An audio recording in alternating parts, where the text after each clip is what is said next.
I know what you're thinking. Owen, once again, you're wearing the wrong company shirt for your video. And my response is, no, this is just the fact that I didn't feel like changing and I've been lounging around all day and this is what I was wearing. Has nothing to do with the fact that I found some videos on YouTube from a podcaster or an interviewer, an actual broadcast journalist named Sam Roberts. And he interviewed Bully Ray recently. And that was a really entertaining interview, and I went back and watched a lot of his older interviews with WWE superstars, as well as an interview he recently had with the current Ring of Honor World Heavyweight Champion, Adam Cole. So, I wanted to bring that up real quick, and I guess I'm going to use that as a segue to go into this awesome piece of information. Now, granted, this is a WWE branded video, but I have to break this news. I'm very excited to be able to say that officially, as of this Thursday's Impact, TNA is going back to the six-sided ring. Something that set them apart from WWE is going to come back. Whether it's a good thing or a bad thing in the long run, we'll find out, but it's going to set them apart. So I wanted to say that in the first minute and a half of this opener. Let's talk Raw, shall we? This is the final Raw before the Money in the Bank pay-per-view, which is going to be this Sunday live on pay-per-view or the WWE Network. I'll be watching it on the network, and of course I'll be recapping it for Monday's video. That being said, I don't know when we're going to be doing the schedule this week. It's really messed up because, obviously, I said that Ashley's new day would be Saturday. Well, we've also got a spoiler alert for Transformers 4, so we're definitely going to be doing that. And AJ's movie reviews on Friday and the new Versus on Sunday, which was actually given to us by a fan. So, yes, we're going to be doing that one. So, for those of you out there watching this video that sent us a Versus idea, there are two of you, and one of you are going to get what you want. The other one, as soon as we get a visual aid, you'll get what you want. But let's talk Raw, shall we? We were in our nation's capital of Washington, D.C. tonight, Batista country. And, of course, no Batista, because obviously he's promoting Guardians of the Galaxy, which comes out next month. So, we start off the show with Stephanie coming out. And Stephanie basically is coming out for the express purpose to call out Vicky Guerrero and basically make her pay for what happened last week on Raw. Basically being the reason why Roman Reigns not only got in the Battle Royal, but won the Battle Royal, thus becoming a participant in the Money in the Bank World Heavyweight Championship match at the pay-per-view on Sunday. Not just the fact that he got in, the fact that he actually won, and now he's going to be a participant in the match. So Vicky kind of walks out really slowly, and I can understand, because obviously it's kind of like your last walk when you are a convict on death row. Basically, she rats Roman Reigns out for being the reason that the coffee got spiked, and that's the most I'm going to say about that. Basically, Stephanie says that last week was her biggest failure to date. She had one simple thing that she had to do, and that was keep Roman Reigns out of the Battle Royal, and she failed. You were told not to allow Roman Reigns to be in the Battle Royal, and you couldn't even get that right. The involvement he has, the fact that he's actually in that match now, is all on you. And Vicky's like, no, Stephanie, it won't ever happen again. She's like, damn right it won't happen again. For 9 years, you rode Eddie's coattails. So wrong. You couldn't even handle being a simple general manager. And the fans start chanting for Eddie, of course. And Stephanie says, you know what, Eddie does deserve the respect, but you certainly don't. Vicky says she'll do anything. Don't tell McMahon you'll do anything. Especially beg. Crowd's chanting, no! And Stephanie's like, hey, I like this idea. How about you beg? How about you beg for your job? Beg for your career in WWE. And Vicky gets on her hands and knees and begs. She says, you know what? You can't even do that right. Get up. You got two options. Right now, I fire you right here, and you just bomb out and never come back. Or, I can let you remain the SmackDown General Manager. But in order to do so, you have to win your match tonight. And Vicky thinks about it for a second, and she's like, I don't know, I'm not an in-ring competitor, but I'm obviously willing to fight for my job, and who's my opponent? and Stephanie basically lets the cat out of the bag that it is going to be her. So we get Vicky Guerrero against Stephanie McMahon later on in the show tonight. And Vicky's a little apprehensive, think, I don't know, and Stephanie's like, that's it, I knew it, you know what? I should have known, I might as well just fire you right now. So Vicky stands up to Stephanie and says, people respect one name more than McMahon in the wrestling industry, and that's Guerrero. Eddie taught me how to lie, cheat, and steal, and she accepts the challenge and yells, excuse me, and you know what? Somebody that has been hated in WWE, from day one, in Vicky Guerrero, who the fans have completely despised. The Rock butchered in the Rock concert. Everything under the sun has been done to Vicky Guerrero. Even more so than was done to JR. But, all this being said, she's finally going to try to stand up to Stephanie, and that's going to happen later on in the show. We get our opening match, which is a singles match, setting up the WWE Tag Team title match at Money in the Bank on Sunday, and that will be one half of your current Tag Team Champions, Jimmy Uso, with his brother Jay at ringside, taking on Luke Harper of the Wyatt family, of course Eric Rowan at ringside. The Wyatts don't come out to Broken Out in Love or Live in Fear, depending on who's calling your match or calling your commentary. No, they actually come out to a instrumental version of He's Got the Whole World in His Hands. It sounds like it's coming from either an organ or maybe like an old-fashioned squeeze box, like an accordion, or potentially it could be, it sounds most likely it's coming from a harmonica. So this entrance brings out, and this match is really short, the discus lariat finishes off Jimmy after there's a distraction at ringside. Jay calls for Rowan's head, and Rowan's like, fine, we'll do this. And a Samoan suicide dive on both Rowan and Harper as we go to commercial break. When we come back, it is official, Eric Rowan and Jay Uso. Rowan's got a neck vise applied, and Jay elbows his way out, and he charges in, he gets the boot up. The flying body press off the top is caught with a fall-away slam, 1-2, and a kick out, so a headbutt, and he drops him throat first across the top rope, 2 count off of that, puts him on the buckle, and he clubs away, which knocks him off the buckle, and he charges in, he misses that charge, he goes shoulder first in the ring post, Jimmy dives on Harper on the floor for good measure, and the Samoan splash finishes Eric Rowan in the center of the ring. After the match is over, obviously you have the attack from the Wyatt family, and they basically toss the Uso to the floor. Rowan and Harper avalanche, the big boot finishes off one Uso, tosses the other one into the ring steps, tosses them into the lariat on the floor by Luke Harper, and Harper and Rowan hold the championships up in the air, and that's not something that really works with the crowd because they seem to be chanting no. Another wide interruption and Bray's on the Titantron. He basically says that he's going to congratulate them. He says he's very proud of Rowan and Harper and celebrating what they did this evening. Then he talks about how he's going to climb the ladder and he's going to walk out with the WWE World Heavyweight Championship.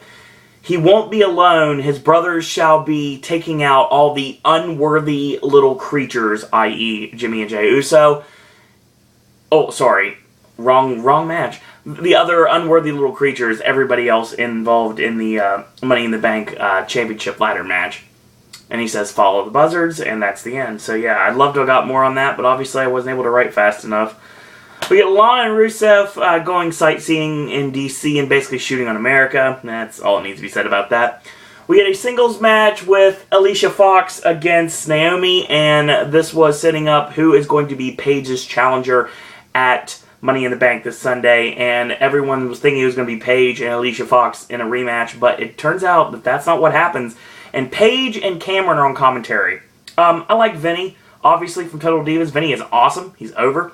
But I'm not big on Cameron, and Cameron is just a glorified cheerleader, even though she's saying she wasn't. And I know there was rumors that they were going to turn Cameron into the babyface and Naomi into the heel. Thank God they gave up on that, because that's not going to work. Naomi's definitely going to be a babyface, and Cameron's going to be the person that cost her partner the the NXT, a long day, the WWE Divas Championship at Money in the Bank. So I think Cameron's going to basically be the reason that Paige wins on Sunday.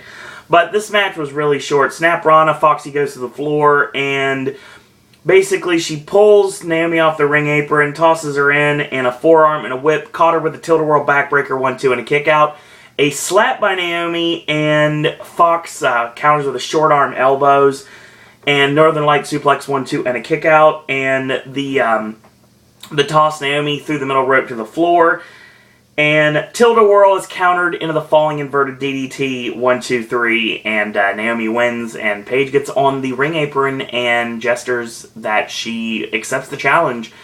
They shake hands, and it's officially made for Money in the Bank on Sunday. It's going to be Naomi and Paige. A lot better match than it would be Paige versus Cameron, because Paige and Cameron was terrible, but Cameron's just not good. She's going to be the heel in this, and I don't have a problem with that. I just don't want to ever hear her on commentary again. I think a lot of my brain cells died when I did that. No offense to her personally, I've not ever really been a big fan of her character. Ariana's fine. I don't like Cameron. I think Cameron is kind of the funkadactyl that's lucky she has a job, to be honest, at this point.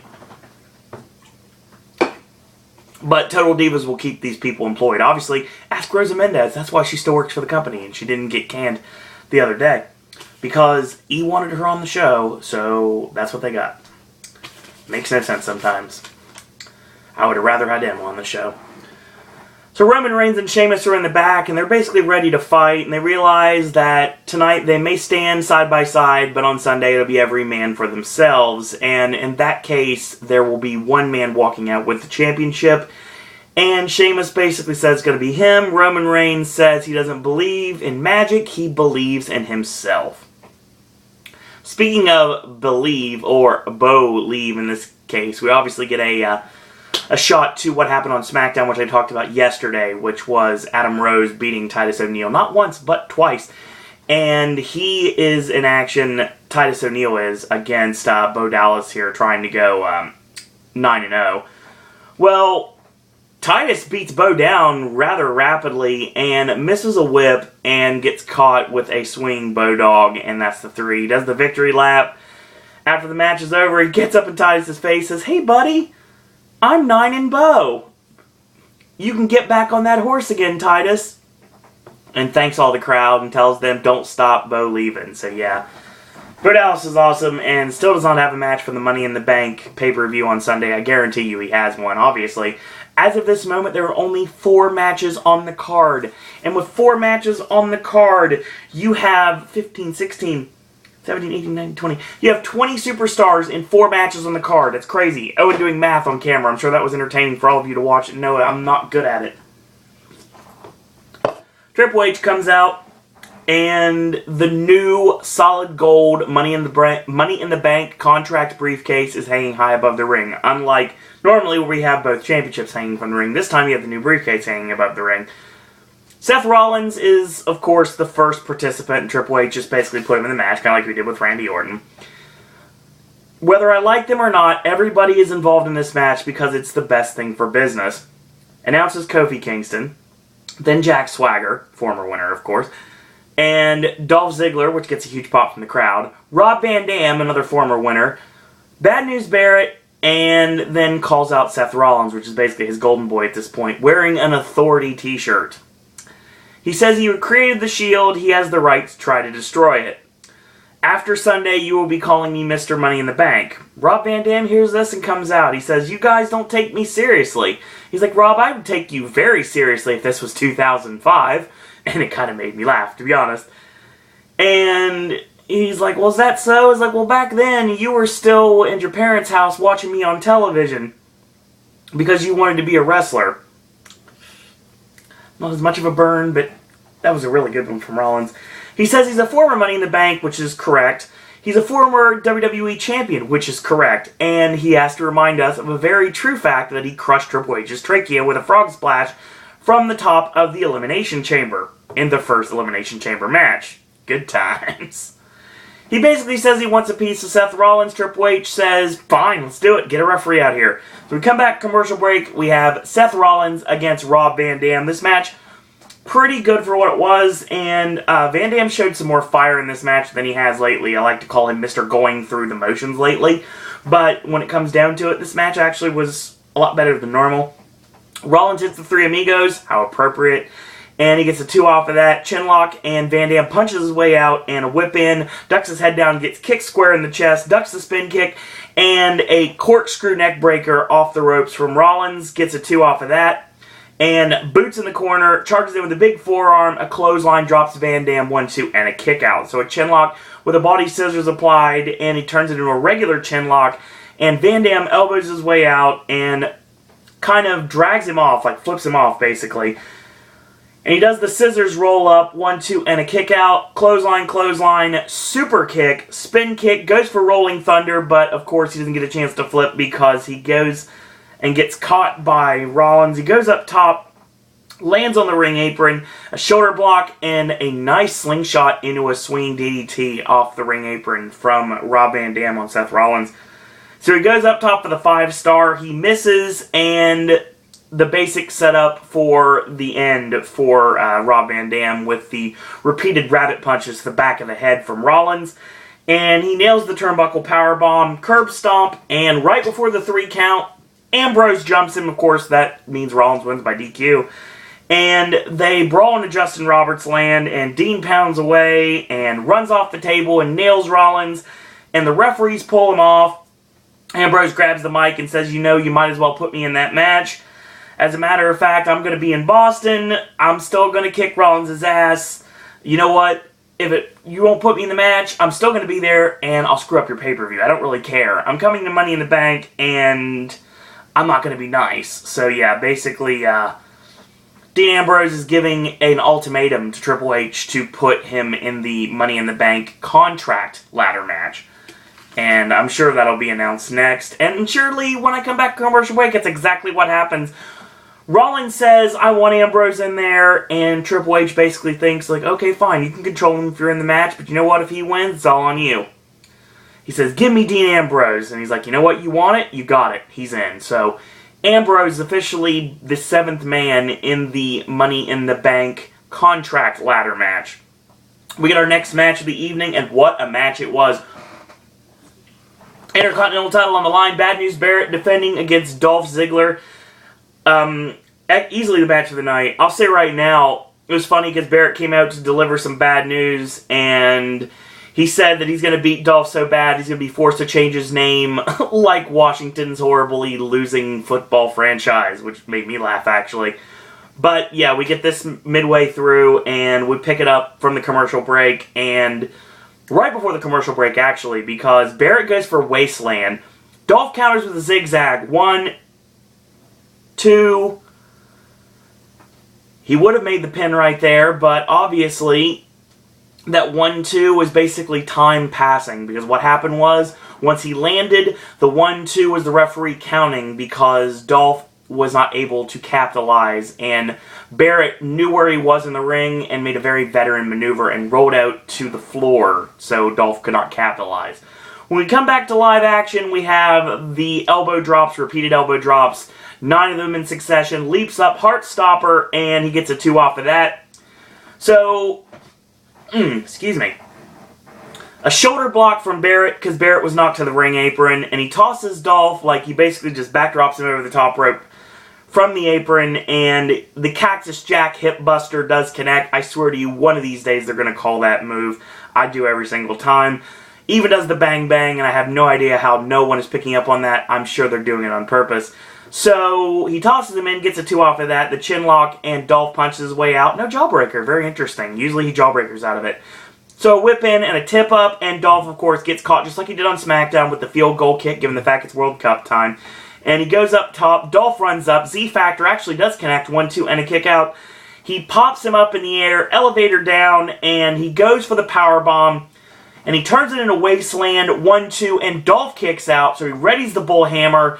Dolph ducks out of the way, nails the name dropper, 1-2, and a kick out. So he goes for a zigzag, gets swatted off, Winds of Change connects 1-2, and a kick out. So a great back and forth match with the crowd chanting, "This is awesome." So Dolph goes to finish him off with a big splash in the corner into the 10 punch, presumably. He charges in, he leaps up in the air, and Barrett wears him out. Bullhammer knocks Dolph right out. 1, 2, 3, and Barrett retains the Intercontinental Championship. What a great match between these two. I have no issues with them continuing their feud after Money in the Bank. I really want Barrett to win Money in the Bank, to be honest. I really do. I think that they would right a wrong that happened when Barrett should have won Money in the Bank before he got his injury, and he was out for an amount of time. Now I think this is the chance to put the briefcase on Barrett. And what about when John Cena wins on Sunday? And John Cena has battled through hell and back with 7 other guys, and the next thing... Oops, spoiler alert. Then the next thing you know, Barrett's music starts. He runs out, cashes in on an injured John Cena, a tired, a weary John Cena, and beats John Cena to win the WWE World Heavyweight Championship. It may just be me armchair booking, but you know what? It'd be awesome. And it'd be nice payback for the Nexus days. So, Vicky's in the back, and she says she has no regrets for what she's done, but she's going to not go out without a fight. It's really interesting, because in the background you see Santino, Marella, Emma, and Sin Cara. Really interesting. So, Vicky comes out to Eddie Guerrero's old entrance theme, which is pretty awesome. And here comes Stephanie, and she's still dressed. And she says, you know what? The match isn't going to be in the ring, it's going to be over there. So we point to a mud pit, or a muck pit, or I don't know what they would want to call it. And, of course, her opponent isn't Stephanie. It ends up being Rosa Mendez, Layla, and Alicia Fox. But Stephanie's still her opponent, so technically Stephanie can still win. So, basically, if Vicky touches the muck, she's gone. Well, she's surrounded, Shield style. And Vicky, of course, runs. Stephanie blocks her path, and the 3 ladies run towards Vicky. They grab her, and she escapes. Rosa gets shoved in, Layla gets shoved in, and Alicia Fox gets tossed in. So Vicky is chanting yes, and of course, she has her back to Stephanie. Don't do that. Stephanie shoves her into the muck, and that's the end. Vicky's officially fired. She gets on the mic and tries to sing the na-na-na-na, hey-hey, goodbye. The fans, of course, for the once, are not chanting along with her. They're actually on Vicky's side, which is something I never thought I'd say. Of course, there's no repercussions now, given the fact that she has no longer a job with the company, so she can do anything she wants on the way out. I don't see security trying to stop her. So what does Vicky, what does she do? She tosses Stephanie into the muck, and then she does the Eddie shimmy, which is awesome, and points to the sky in a really awesome send-off for the Vicky Guerrero character and the Vicky Guerrero time in WWE. I thought that was pretty awesome. Chad Patton, of course, gets pulled into the mud a couple of times, and yeah, that's the end of that. So, yeah, this was really interesting, the way they set this up. So, we get a backstage segment with Goldust, and Goldust is basically saying he didn't see Cody Rhodes last week. He saw Stardust. And the lights go out, and then all of a sudden, Cody Rhodes, as Stardust, is singing When You Wish Upon a Star, which is hilarious given the fact that I know Cody's a Universal mark, thanks to the fact I know he was at Horror Nights last year. Hopefully I'll see you at Horror Nights again this year, Cody. So, Goldust, after the performance, says, wow, now I'm the normal one. I thought it was funny. Let's talk about this next cluster. So, it is Jack Swagger against Kofi Kingston. This match was all over the place and really went south fast. So, we go for the Swagger Bomb, 1-2, and a kick out. The double chicken wing, which we haven't seen in quite a while, and a nice counter into a chin lock, and Kofi with the Jawbreaker out. So, Dolph doesn't get the Jawbreaker counter. Kofi does this time. Charges in to the upside down kick and a whip in, and dear God, what happened to this? What it looked like to me was this was headed towards something major, and I really couldn't tell what they were going for. It looked to me like he could have been going for the springboard, and the springboard into the flying body press, and then of course that gets countered by Swagger, and maybe a takedown, or just, it was all sorts of screwed up, honestly, and I like to call it the bad botch, and, A clothesline to the floor, drop kick when Swagger quickly gets back in the ring. I don't think that was supposed to happen. And Tope con Hilo on Swagger barely connects, tosses him in. Goes up top, flying body press, does connect this time. And a really awkward victory roll. And the victory roll gets a 2 off of that. A pop-up into the Patriot lock. He kicks him off, drags him in the middle, he taps out. And Swagger's nose is oozing blood. So it appears to me that he broke his nose. I'm not exactly sure when it happened, but I'm sure he broke his nose on this. He's like, his nose is bleeding, and it's like his mouth has got some blood on it as well. So yeah, interesting to see that that happens. Karma for Swagger, what he did to Dolph Ziggler with the ladder. I think that's kind of funny to say that, to be honest. So, yeah. I didn't mean to do that, but that's how it rolls sometimes. So we get Alberto Del Rio, and he just shows up unannounced to talk to Renee Young. I'm sure Renee was expecting someone else, and he says he's the one to watch. The word one is mentioned. Here comes Cesaro and Paul Heyman, of course. And basically, that one is not you. And Del Rio asks if Cesaro is Heyman's puppet. And he's like, I only speak 5 languages, and one of them isn't loser. Yeah, that was a horrible comeback there, Claudio. So, yeah. But WWE writers, gotta love them sometimes. So, yeah, that was fun. So we get Damian Sandow in the ring. Of course, he's dressed up like Abraham Lincoln because we're in D.C. And he basically tries to cut a small promo, but he gets interrupted by Big E. Big E comes out, new gear by the way, and clothesline, ducks clothesline, and belly-to-belly suplex, drops the straps, big ending, 1, 2, 3. So Big E ends up turning into Martin Luther King, or the Carlton Banks version of Martin Luther King. And he says... He basically says everything he needs to say. He's like, this is America! And just gets interrupted by Lana. And Lana, distraction, allows Rusev to jump him from behind. Hits the fall-away slam, the Muay Thai kick, stomp to the back, accolade. That's the end. So yeah, we're leading towards the match I told you we're going to have. Big E and Rusev at Money in the Bank. I don't see any way it doesn't happen. They will probably announce it on SmackDown. And I don't know if it'll be the kickoff match, because I think they need it for the pay-per-view. The fact that they announced Daniel Bryan is going to address the situation with him having to vacate the WWE World Heavyweight Championship on the kickoff for Money in the Bank makes me believe we may not get a match, and Rusev and Big E actually end up on the pay-per-view. I know they're going to have to set up a couple more matches on SmackDown. Right now, we've got 4 booked matches. I'd say 5 if you want to throw in Bo Dallas. I'm pretty sure that's going to happen. 6 if you want to do anything with Adam Rose. And then I'd say 6 or 7 match card, maybe an 8 match card. Obviously, you do something with Goldust and Stardust against Ryback, so we'll do a rematch of that, maybe. So, yeah, there's really not much you can do right now. You fired 3-man band, and one of the Matadors is injured, so you can't really do a 4-way, so there's always that. Main event time, and it's interesting because it didn't get as much time as it did on SmackDown. It is the same match on SmackDown. It was Bray Wyatt, Alberto Del Rio, Randy Orton, and Cesaro against Roman Reigns, Cesaro... Wow, long day. Roman Reigns, Sheamus, and John Cena. Yes, Cesaro is wrestling against these himself. It'd be awesome. So let's talk about this match, shall we? And we come back from an awkward commercial break, which seems to be in the middle of Cena getting beaten like a redheaded stepchild. And a chinlock on Cena, and Cena breaks the grip with the Superman strength, and of course... gets caught with a boot to the knee, DDT from Del Rio, 1-2, and a kick out. Cesaro tags himself in, goes for the double leg, and instead of the swing, he goes for a Boston Crab. And Cena crawls to the corner, and Cena tries to pick the ankle, going for the STF, but he gets kicked off. Boot in, goes for the neutralizer, Cena backdrops him out. So, tagging to Roman Reigns, comes in, Del Rio tagging himself in, clothesline on Del Rio, and a punch to Bray Wyatt, whip in, reverse, ducks the clothesline, leaping clothesline from Roman Reigns, and he charges with the clothesline in the corner. Reigns tosses Orton into the table, and hits the leaping drop kick to the side of the head. Superman punch to Cesaro, and then 1 to Randy Orton, and Del Rio stops his momentum with a backstabber, 1-2, and a kick out.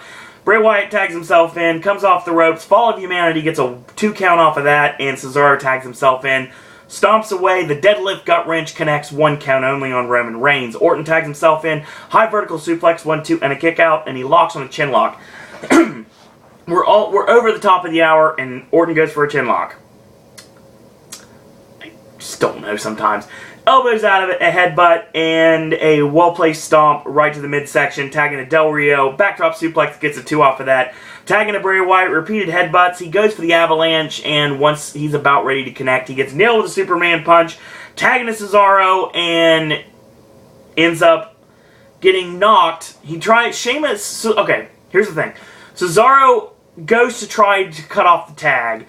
He rams his knee into Roman Reigns, and he collides with Sheamus. So, of course, Sheamus is now legal. So, axe handle, charging shoulder, running high knee lift, and he tosses Cesaro into Del Rio to take him out. Clubbing blows on Cesaro, but 13 times this time. Goes for the Finley roll, ducks the clothesline, over the shoulder power slam. Orton stops momentum with a 3.0 from behind. Goes for the RKO on Cena, tossed off. Excuse me, go for the RKO on Sheamus. RKO on Sheamus tosses him off. And AA from Cena on Randy Orton. A kick from Del Rio on Cena, cross arm breaker, turned around to the AA, and Cena walks into Swiss Death. Swiss Death ends up making Sheamus connect with the Brogue kick on Cesaro, 1, 2, 3, and the faces win.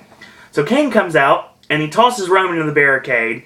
He boots Del Rio, he chokeslams Sheamus, then Del Rio, and then John Cena. Triple H comes out and makes Kane the number 8th participant in the Money in the Bank WWE World Heavyweight Championship ladder match. After the match is over, Roman spears Kane, and that's the end of Raw. So number 1, obviously someone's watching, because I said on the video yesterday that there needed to be either one less man or one more man, because 7 just makes no sense. 6 makes sense. They've done 7 before, they've done 8 before, but 7 doesn't make much sense to me. I think there should be one more. That thing I talked about with the Oscars having 10 Best Picture nominees versus having 9, and vice versa. But what I had here was the fact that we're leading towards something different. And that was including Kane and John Cena both in the Money in the Bank ladder match for the WWE World Heavyweight Championship. There's a lot of directions you can go with this. Number 1, Cesaro wins, and there is an 8th participant in the Money in the Bank briefcase match, and it turns out to be Brock Lesnar. And he comes out at the very last minute, and Lesnar wins the briefcase. Lesnar and Cesaro have to fight it out. Don't think that'll happen, but it's interesting to think about. 2, Randy Orton wins. And, yeah, Randy Orton wins, and it's a possibility that if Orton would win, I would see maybe no cash in there, honestly. So Orton would win, and that would just be the end of it. I think that's the least of the options. It's a viable option, but I don't really know if that's going to happen. I think they're going to put it on a baby face here. 3, Alberto Del Rio, no chance to win. He's probably on his way out of the company soon. Bray Wyatt winning would be awesome, but I don't know if they would go in that direction or not. If Bray Wyatt would win, I could honestly see that would be really awesome. I don't think there'll be a cash-in if Bray Wyatt wins. Roman Reigns wins. If Roman Reigns wins the match, then Seth Rollins wins the briefcase and cashes in on a prone Roman Reigns and wins the WWE World Heavyweight Championship. Feuds with Daniel Bryan when he comes back from his injury. I think that's a good idea. Sheamus wins? Yeah, I don't think that's going to happen. Sheamus could win and Cesaro would still win the briefcase. Briefcase. Sheamus would win and then Barrett would win the briefcase, and then Barrett would come back and take it from Sheamus, and then Barrett would end up going in to SummerSlam. But it looks like the person that's going to be getting the World Heavyweight Championship shot at SummerSlam is going to be Lesnar, so you'd think this is a babyface to win. What I think is going to happen is John Cena is going to win this, and it would be really awesome, like I said, if John Cena won, and then Barrett won the briefcase, and then Barrett came out and cashed in on Cena to pay him back for the Nexus. But I don't think that'll happen either. I think John Cena wins on Sunday, and I think it's the right direction to go. I would really like to see Bray Wyatt win. I'd really like to see Cesaro win for personal reasons. Sheamus has no right winning this match. Roman Reigns, I'm sorry, I'm not going to go with this. Roman Reigns, it's too soon. I really think it's too soon. Del Rio's on his way out.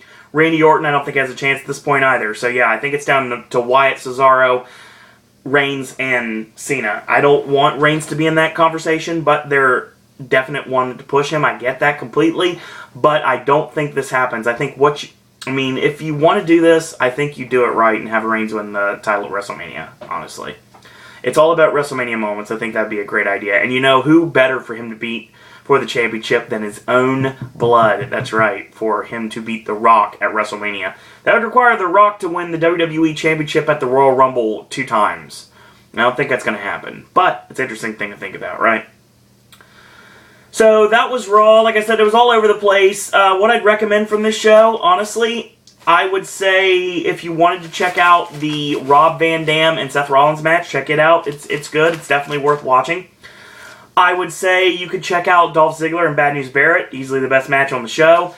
And, you know, if you haven't seen the SmackDown match, I would watch the SmackDown match that was the same match you got on Raw. I think the SmackDown match was better, but it was different in a different way. And I think this match, you need to watch them both, because one match was just a regular match, and this match is the one that set up the involvement of Kane in Money in the Bank. So, yeah. So, that was Raw for this week, and tomorrow, it looks like we're going to talk a little TNA Impact. So yes, we're going to talk TNA Impact tomorrow. And that was from last Thursday. And TNA for this Thursday should be Thursday's video. I'm not positive on that yet. NXT and SmackDown coming in next weekend. You may get more than one video, actually. You may get more than one video in a couple of days. Because obviously we got spoiler alert coming for Transformers, as well as Ashley's video, so we have 2 videos on Saturday. We have the Friday video, which is going to be their AJ's movie reviews, of course, and we're finally going to do Enemy and Snowpiercer. We've been promising them forever. They're finally going to be on this video. And we might have 7 movies on this video, actually, to be honest. Stay tuned for that. And new Versus on Sunday, and Money in the Bank coming up on Monday, so that video is going to come up on Monday, late Sunday night or early Monday morning, depending on how you look at it. New Halloween Horror Nights videos coming soon. Sounds to me like we're going to start getting some photos of the construction in the Parade Building disaster queue, as well as the 2 sprung tents. And it sounds to me like very soon, in the next few weeks, we're going to get another announcement, whether it is a joint IP or whether it is on one coast or the other. It's going to be rather interesting. And I think before the Purge Anarchy comes out on July 18th, I think that we're going to get an announcement before that. So that was Raw for this week. In the meantime, if you like these videos, tell your friends about them, leave a comment, do subscribe, help spread the word about Pop. If you haven't yet, like our Facebook fan page at Sir Owen Disney Pop. If you'd like to send me a friend request on Facebook, you're more than welcome to. It's Owen Disney. If you'd like to follow me on Twitter, it's at Sir Owen Disney. Last but certainly not least, you want to send your thoughts, comments, queries, and opinions. You want to talk wrestling with me, Disney, Universal, Halloween Horror Nights. You want to become a Popcaster yourself, send ideas for verses. A lot of you out there have done that. If you have any ideas for verses you want to see, then by all means send those to me. Or if you'd like to just ask me questions, I will answer them if you send me a message. And you can do so by emailing me at siroandisney@gmail.com. In the meantime, I want to thank you guys and girls out there for watching. And until tomorrow, boys and girls, that's all I got to say about that.